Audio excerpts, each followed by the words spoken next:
하나님 말씀 봅니다. 구약성경 사무엘상 14장에 기록된 말씀.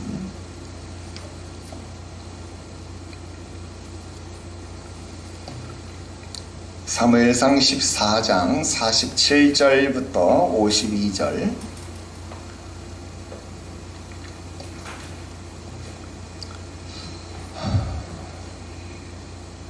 구약성경 사무엘상 14장 47절부터 52절 우리 함께 한 목소리로 합독합니다. 읽어요. 시작. 사울이 이스라엘 왕위에 오른 후에 사방에 있는 모든 대적 곧 모압과 암몬 자손과 에돔과 소바의 왕들과 블레셋 사람들을 쳤는데 향하는 곳마다 이겼고 용감하게 아말렉 사람들을 치고 이스라엘을 그 약탈하는 자들의 손에서 건졌더라.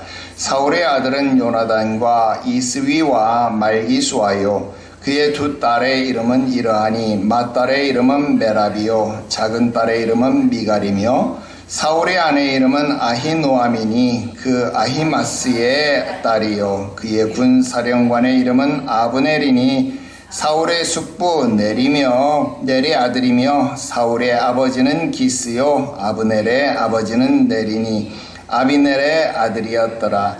사울이 사는 날 동안에 블레셋 사람들과 큰 싸움이 있었으므로 사울이 힘센 사람이나 용감한 사람을 보면 그들을 불러 모았더라.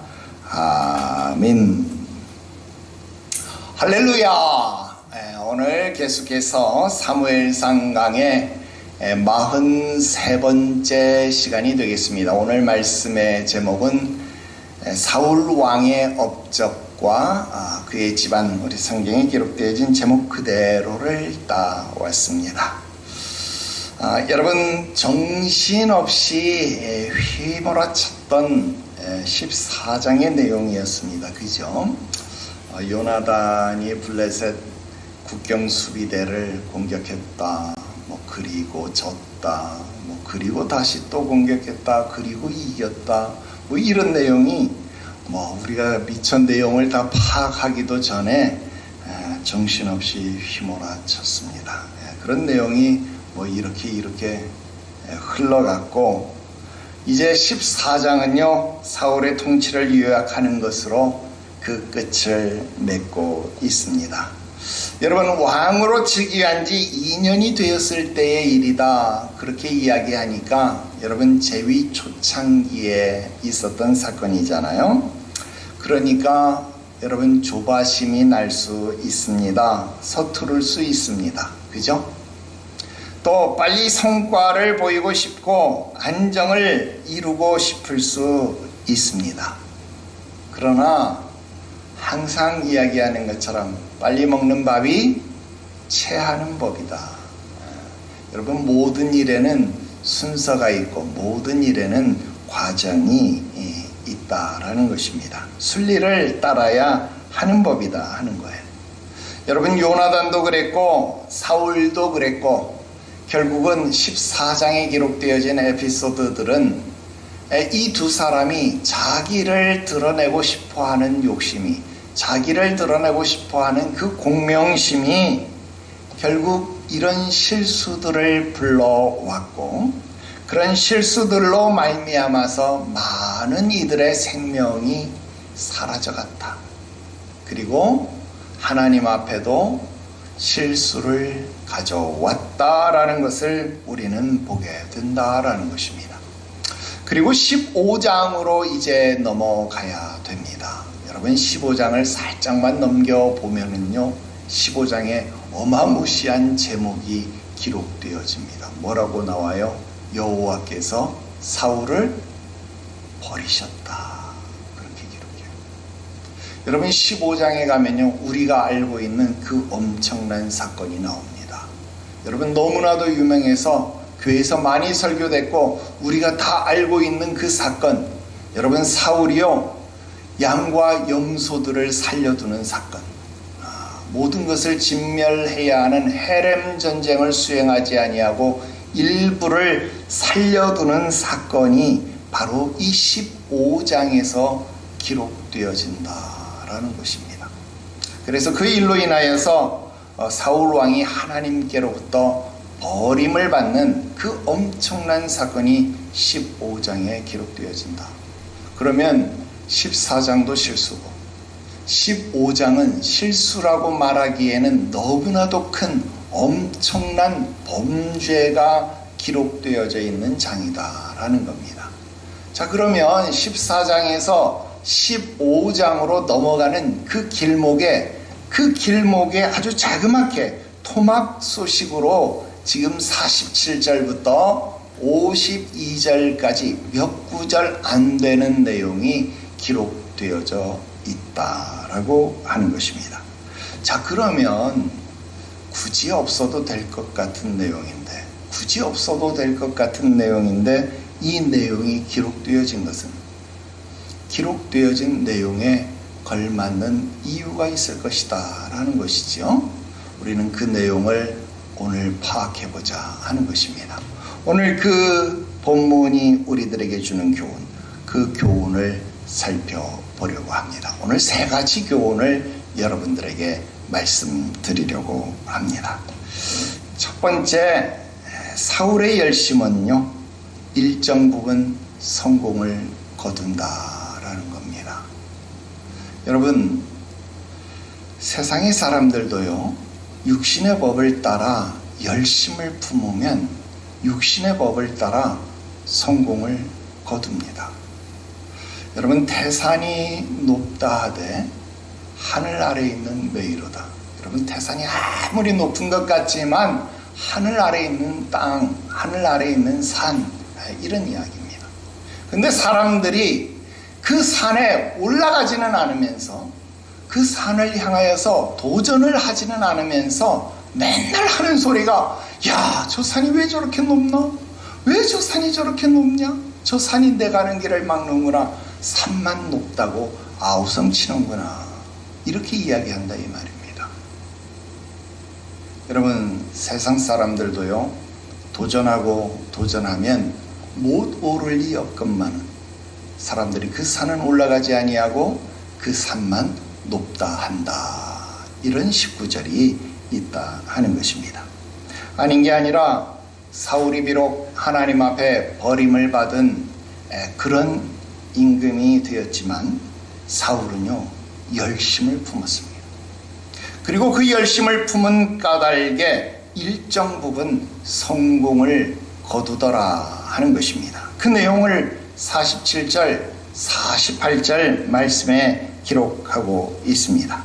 자, 사울은 그래도 이스라엘의 초대 왕으로서 등극하고 나름 군사적으로 승리를 거두면서 동분서주 아주 열심히 뛰어다녔음을 보여주고 있습니다. 여러분, 사울이 처음 11장 길르앗 야베스를 암몬 족속의 나하스의 손에서 구원하면서 이스라엘의 왕으로 추대가 되었습니다. 물론 그 이전에 사무엘로부터 기름 부음을 받아서 이스라엘의 왕으로 등극을 했지만 여러분, 아무도 그를 왕으로 인정해 주지 않았습니다. 그러나 길르앗 야베스를 나하스의 손에서 구원하고 나자 사람들이 보는 눈이 달라졌습니다. 아니, 이렇게 훌륭한 왕을 누가 인정을 안 한다는 말입니까? 그 사람을 우리에게 내어주십시오. 우리가 그 사람을 죽여버리겠습니다. 이야, 여러분, 사람 마음 얻는 게 한순간이지요. 여러분, 이렇게 사람들의 마음이 달라지고 사울을 왕으로 인정하더라 하는 것입니다. 그리고 우여곡절 끝에 14장에서 블레셋과의 혈투를 벌였습니다. 여러분, 이 전쟁은 결코 쉬운 전쟁이 아니었고 힘겹게 싸워서 어쨌든 간에 승리를 함으로써 완전히 통치권을 확립했다 하는 것을 보게 됩니다. 여러분, 그 증거가 바로 47절에 기록되어져 있습니다. 뭐라고 기록합니까? 47절에 보니까 사울이 이스라엘 왕 위에 오른 후에 그랬습니다. 여러분, 여기서 이 오르다라고 하는 말은요, 히브리어로 라카드라고 하는 말입니다. 여러분, 이 라카드라고 하는 말은 획득하다, 점령하다, 이런 뜻을 가지고 있어요. 여러분, 이 말은 무슨 말일까요? 사울이 그 왕권을, 그 통치권을 획득했다, 점령했다, 이런 뜻이 되는 거예요. 여러분, 그 이전까지는 왕으로 등극을 했지만, 왕으로 추대되었지만 그 통치권을 완벽하게 획득하지 못했다라는 거예요. 점령하지 못했다라는 것입니다. 그러나 이제는 이 블레셋과의 전쟁을 통해서 확실하게 그 통치권을 획득했다, 점령했다, 이런 의미로 받아들일 수 있다라는 것입니다. 또 뿐만 아니라 사방에 있는 모든 대적, 여러분, 이 말 무슨 말입니까? 말 그대로 사방에 모든 적군들이 있었다라는 겁니다. 여러분, 이게 사울의 때만 이런 것이 아니었어요. 여러분, 여호수아 이래로 하나님 말씀대로 적과 꿀이 흐르는 그 땅을 당연히 차지했어야 함에도 불구하고, 여러분, 우리 이 땅 분배 과정에 대해서 우리 알고 있잖아요. 그리고 사사기 시대의 이들의 행위를 알고 있잖아요. 어때요? 힘이 있어도 그 땅을 차지했고, 그런데 쫓아내지 아니하였더라. 여러분, 이런 기록 우리 발견했습니다. 어떤 부족은 힘이 없어서 쫓아내지 못했더라.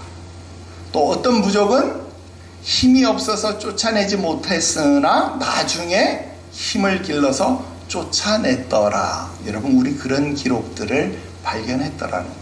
그래서 여러분, 어때요? 이스라엘 백성들이 결국 그 땅을 차지하기는 했으나 그들이 동서남북으로 우상들에게 쌓임바 되었다. 여러분, 우리 이거 공부한 적 있었죠? 그것을 본 적이 있습니다. 그런데 아닌 게 아니라 지금도 여러분 어때요? 이스라엘 중심으로 모압과 암몬은 동쪽에, 그리고 에돔은 남방에, 그리고 소바는 북방에, 그리고 블레셋은 서편에 있어서 지금도 여전히 그들은 적군들에게 애워싼 형국에 놓여 있다라고 하는 것입니다. 한편 여기 이 소바라고 하는 것, 우리가 이제까지 들어보지 못한 내용이잖아요. 소바. 자, 소바라고 하는 것은요, 북방에 위치한 이 사람들이었는데, 다른 사람이 아니라 아람 나라입니다. 아람 나라.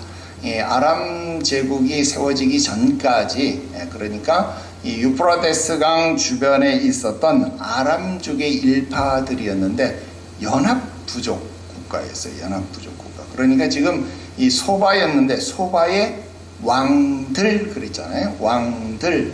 그러니까 아직까지도 연합부족 국가의 형태입니다. 다른 데는 그냥 암몬, 모압, 블레셋 이렇게 이야기를 했는데, 여기는 뭐라 그래요? 소바의 왕들, 그렇게 이야기를 한 거예요. 아직까지 한 무리가 이렇게 모인 거지 한 국가를 형성한 것은 아니다 하는 것을 보게 됩니다. 자, 그런데 뭐 이런 주변 형세는 이 정도 설명하면 됐고요. 지금 이 47절에서 우리가 주목해야 되는 단어가 또 있습니다.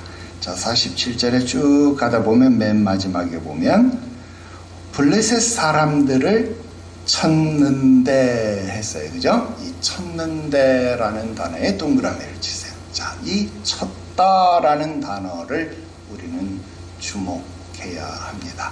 여러분, 이 쳤다라고 하는 단어는요, 이 라함이라고 하는 단어입니다. 여러분, 이 쳤다라고 하는 이 라함이라고 하는 단어는요, 싸우다, 전쟁하다 또는 먹다, 그런 뜻으로 사용되어지는데요. 이 라함이라는 단어는 아무 때나 쓰는 단어가 아니고요. 하나님께서 이스라엘 백성들에게 야, 저들을 쳐라, 저들과 전쟁해라 해서 라함 이렇게 명령하실 때에는 항상 그럴 만한 조건이 따랐다라는 거예요. 조건.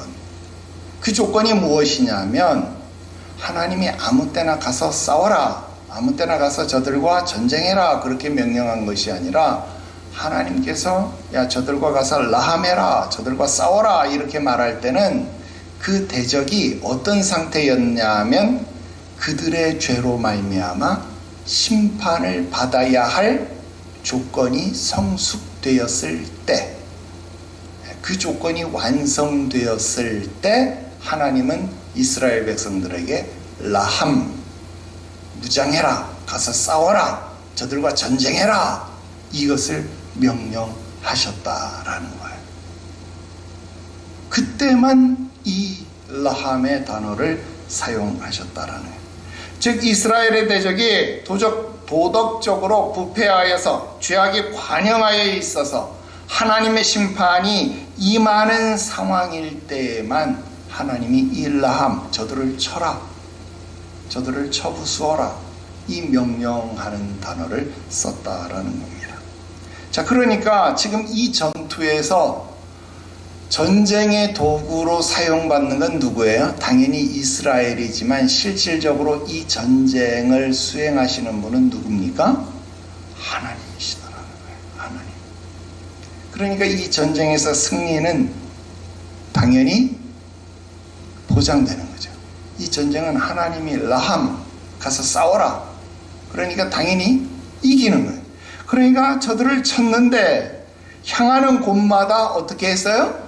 이겼다는 거예요. 사방에 있는 모든 대적, 모압이든 암몬이든 에돔이든 소바의 왕이든 심지어는 지금 평생의 숙적이라고 이야기하고 있는 블레셋 사람들까지 쳤는데 사울이 가는 곳마다, 향하는 곳마다 어떻게 했어요?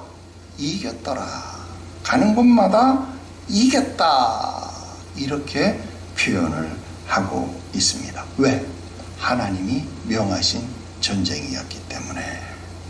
또 48절에 보니까 여러분, 용감하게 아말렉 사람들을 치고 이스라엘을 그 약탈하는 자들의 손에서 건졌더라. 자, 여러분, 지금 이 48절을 우리가 쭉 읽었는데 이 48절 어딘가 좀 익숙한 냄새가 나지 않습니까? 안 나요? 여러분, 이거 우리 어디서 많이 본 기억이 안 납니까? 여러분, 이스라엘을 그 약탈하는 자들의 손에서 건졌더라. 어디 손에서 건졌더라. 우리는 이 표현을요 많이 봤어요. 어디서 봤을까? 사사기에서 많이 봤습니다. 사사들이 어디 손에서 이스라엘 백성들을 건졌더라. 지금 이 표현은 사사기에서 많이 나오는 표현입니다. 자, 그러면 지금은 이 표현을 왜 쓰고 있을까? 이 표현이 왜 왕정시대에 왔는데 왜 사사기의 표현을 지금 쓰고 있을까? 그 이유를 생각해 보자 하는 겁니다. 지금 우리가 계속 이야기를 했지만 이 사사기서의 저자, 우리 처음 이야기할 때 누구예요? 사무엘이죠. 사무엘은 이 왕정체제가 지금 마음에 안 들어요. 그죠? 마음에 안 들어요. 더군다나 다윗이 하나님 마음에 합한 왕이에요. 다윗이 하나님 눈치를 보는 진짜 왕이에요. 그런데 지금 이 사울은 사람의 눈치를 보는 나쁜 왕이에요. 그러니까 진짜 왕이 나타나기까지 이건 왕다운 왕이 아닌 거예요. 그러니까 처음부터 사무엘은 이 사울을 뭐라고 소개했어요? 너희의 지도자다, 이런 표현 썼었죠. 기억납니까? 사울은 너희의 지도자다, 그런 이야기를 해요. 물론 왕이라고 이야기했지만 지도자의 책무를 해라, 지도자다, 너를 지도자로 세우신 것이 아니냐, 이런 표현을 했다 이 말이에요. 지금 이 사무엘상의 저자는요, 사울을요 왕으로 표현하기보다는 그저 사사 중에 한 사람으로 사울을 표현하고 싶은 거예요. 그냥 잠깐 일어났던, 우리 여러 사사 중에 한 사람, 어떤 부족 중에 잠깐 하나님의 필요에 의해서 잠깐 일어났던 사람, 그런 사람으로 표현하고 싶은 거예요. 더군다나 여러분, 초창기의 사사들은 하나님의 영이 임해서 하나님에 의해서 세워진 사사들이었습니다. 그런데 후반기의 사사들은 여러분 어때요? 하나님의 부르심에 의해서 세워진 사사들이 아니었어요. 그죠? 후반기의 사사들은 사람들에 의해서 세워진 사사들이었다.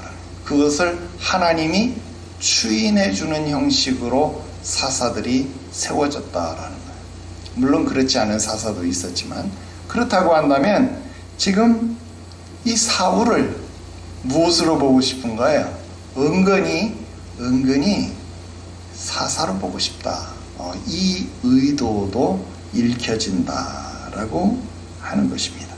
그런 숨은 의도도 우리는 문학적으로는 파악하고 지나가자 하는 말씀을 살짝이 여러분들에게 드리고 넘어간다 하는 것입니다.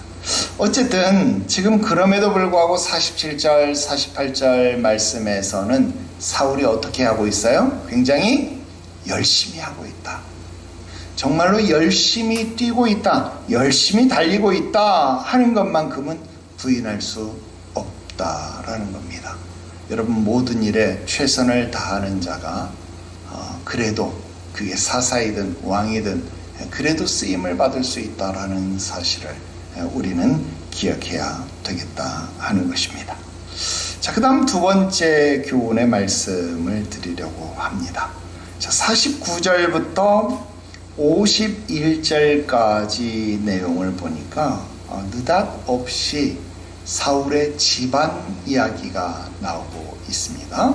자, 사울의 가문에 대해서 기록을 소개하는 이유. 자, 사울의 가문에 대한 이 기록을 왜 소개하고 있을까 하는 거예요.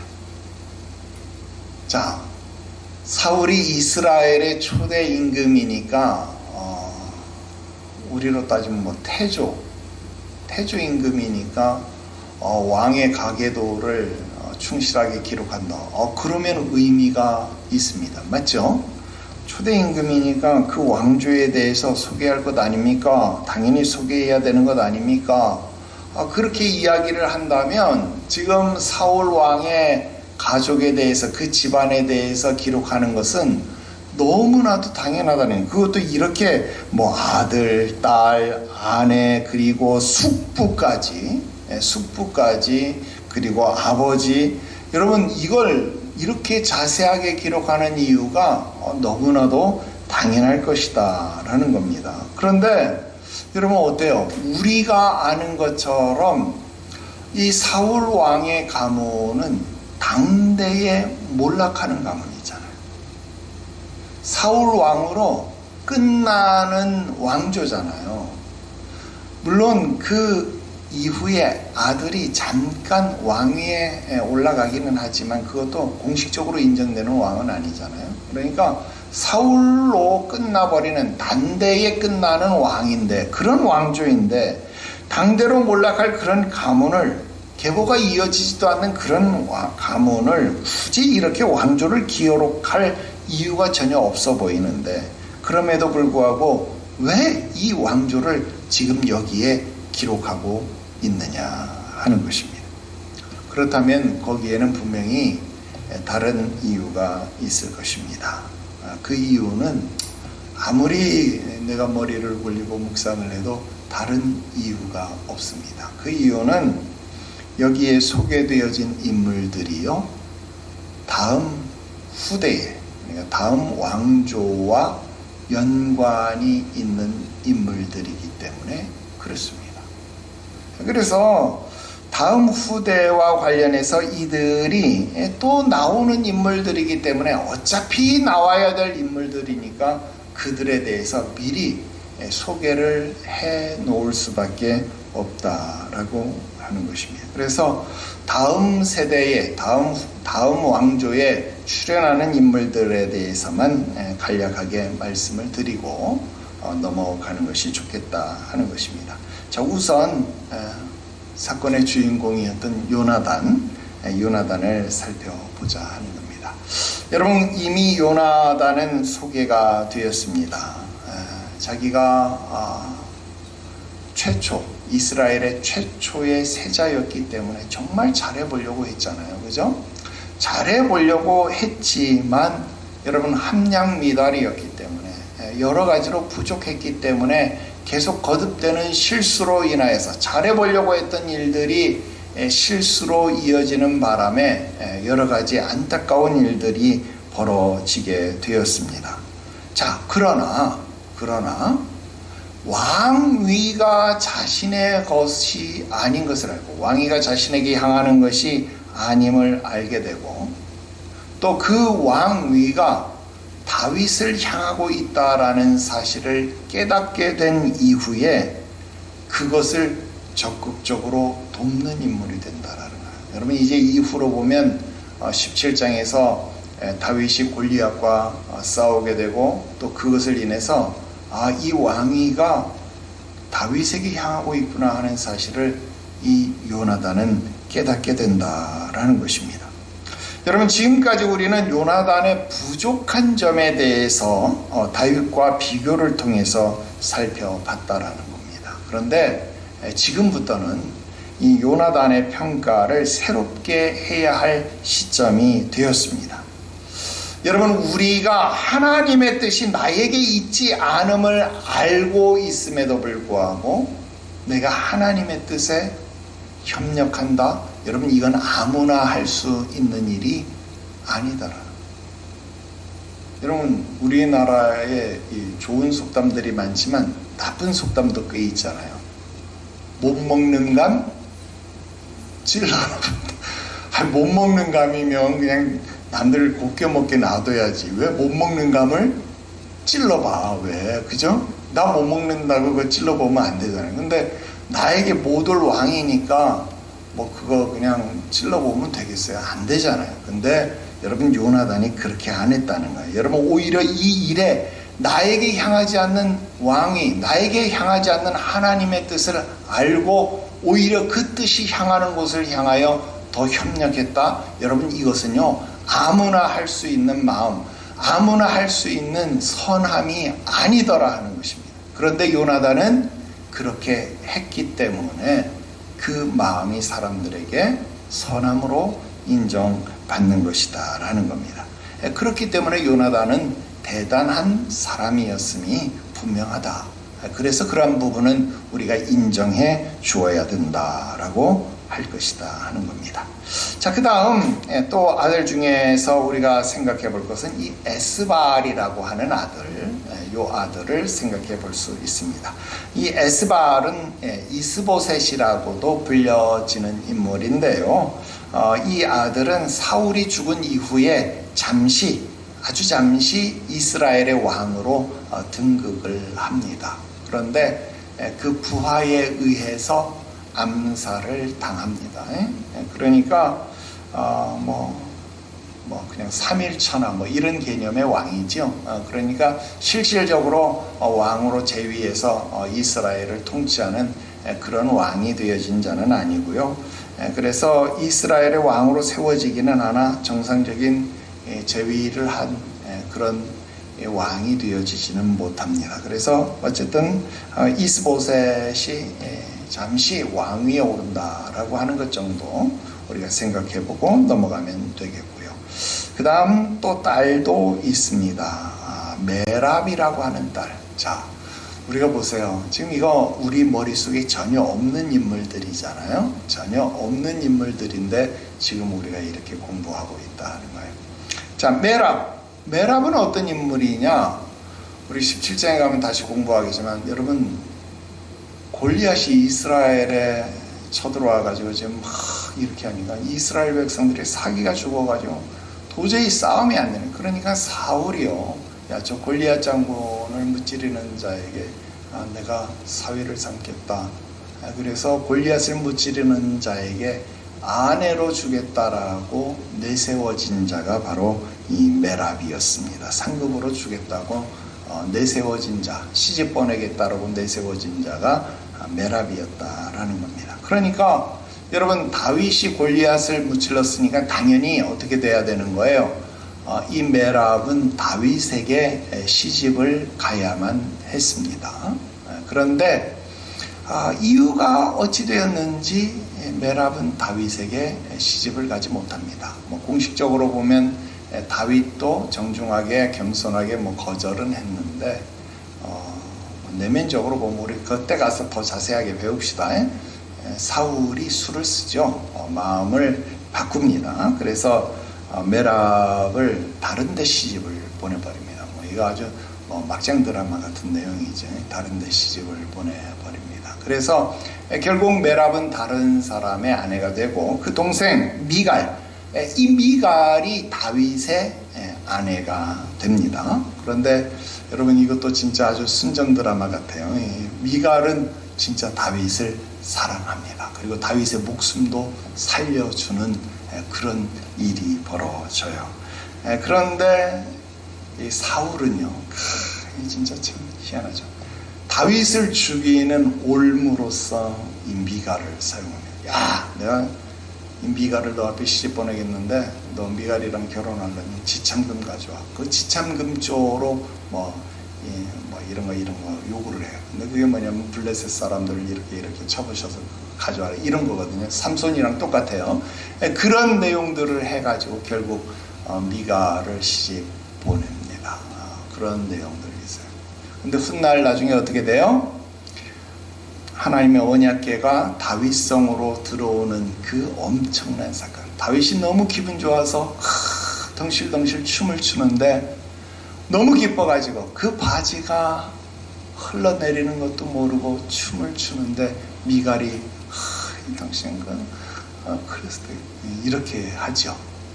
그래서 그것으로 인해서 일평생 미갈은 자녀를 출산하지 못하게 됩니다. 그래서 평생 무자한 삶을 살게 된다. 그런 내용들 여기에 있습니다. 자, 이처럼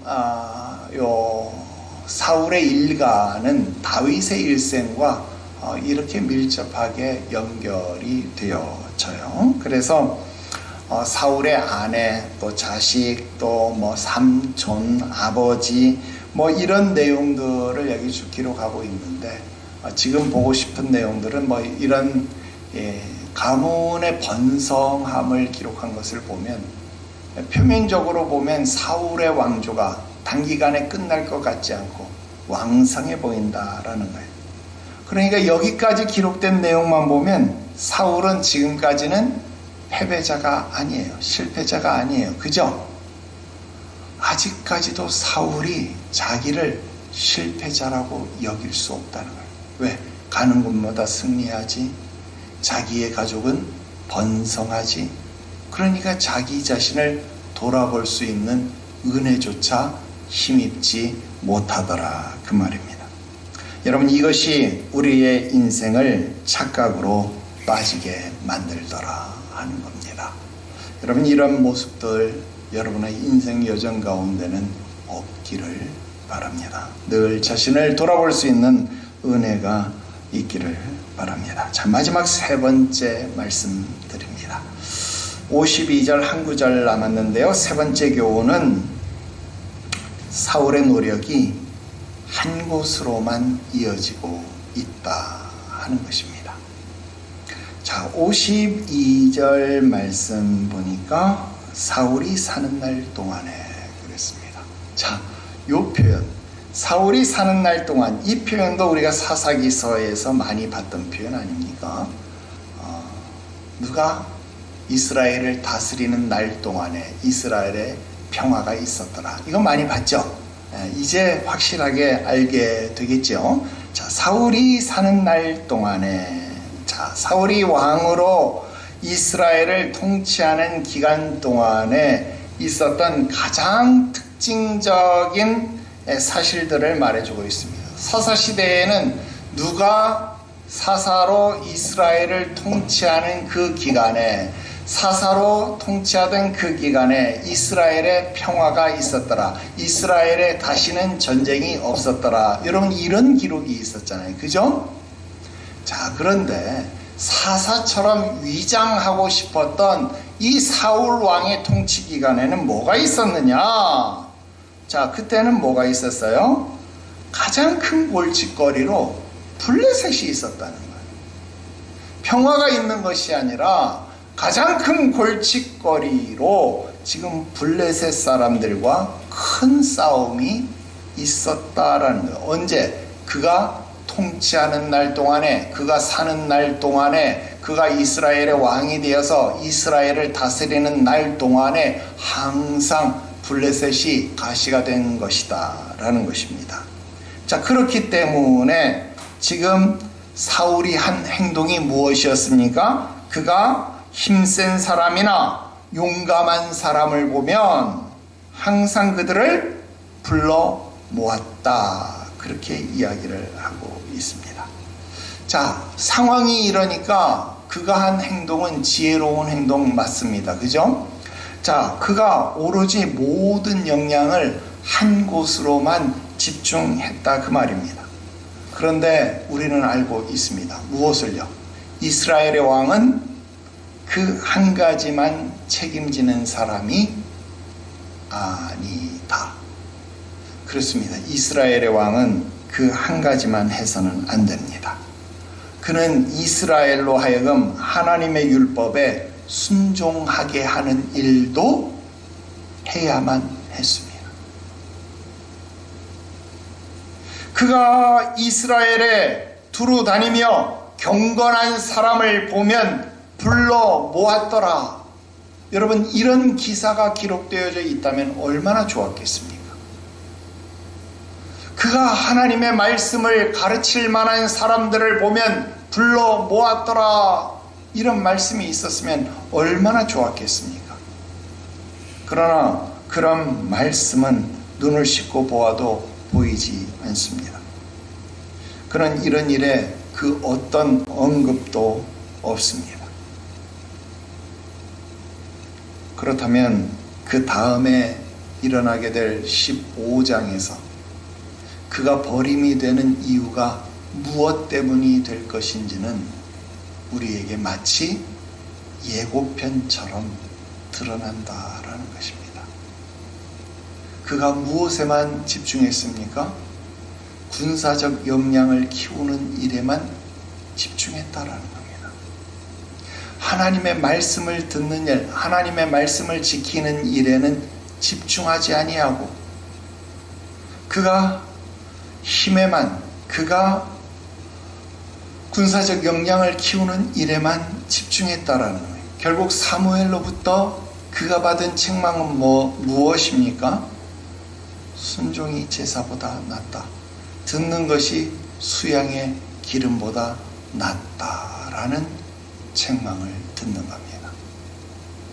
왕이 하나님의 말씀을 듣지 않았기 때문에 하나님도 당신을 왕이 되지 못하게 하였다.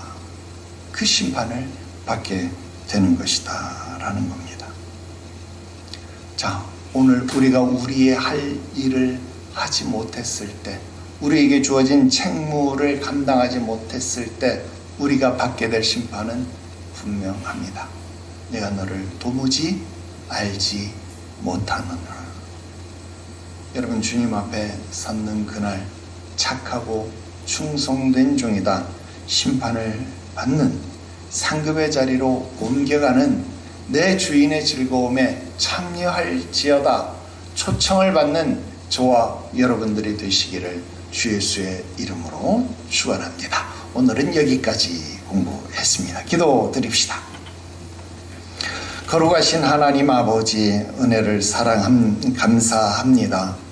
오늘 사울의 마지막 14장의 결말을 살펴보았습니다. 우리의 삶의 모습 속에서 진짜 무엇이 중요한지를, 진짜 무엇이 내가 해야 할 것인지를 항상 염두에 두고 잊지 말게 하시옵소서. 나의 삶의 자리에서는 항상 최선을 다하여 충성하는 일꾼 되게 하시옵시고, 주와 관계되어진 모든 일에는 선한 이름을 남길 수 있도록 선한 결과를 남길 수 있도록 하시옵소서. 주 앞에 섰는 그날 아름다운 결과로서 증명되어지는 우리 교회, 우리 가정, 우리 자녀들 되게 하시기를 구하옵고 거룩하신 구주 예수님의 이름으로 기도드리옵나이다. 아멘.